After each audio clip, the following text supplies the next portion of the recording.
আজিমগঞ্জ ঘুরতে গিয়ে গঙ্গার ধারে বসে মাটির ভাঁড়ে চা খেলাম। আর আমার একটা বন্ধু রেডি হয়ে বেরিয়ে পড়লাম স্টেশন যাওয়ার জন্য, কারণ আমরা 4টার ট্রেনে যাবো। তা নিয়ে চলে আসলাম বারালা স্টেশনে। বসে বসে ট্রেনের অপেক্ষা করতে লাগলাম। তারপর চলে আসলো ট্রেন, নিয়ে ট্রেনে চেপে গেলাম।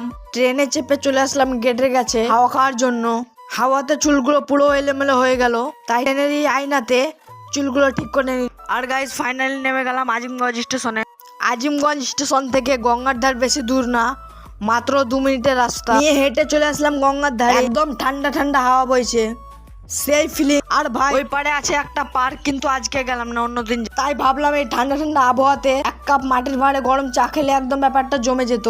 তাই চলে আসলাম চায়ের দোকানে, নিয়ে 1 কাপ মাটির ভাঁড়ে চা নিয়ে চলে আসলাম গঙ্গার ধারে, নিয়ে চা খেতে শুরু করলাম। আর ভাই এই গঙ্গার ধারে চা খাওয়ার মজাটাই আলাদা। তারপরে একটু রিলস বানিয়ে ডিম খেতে চলে গেলাম। আমি এখন ডিম খাই, তোমরা সাবস্ক্রাইব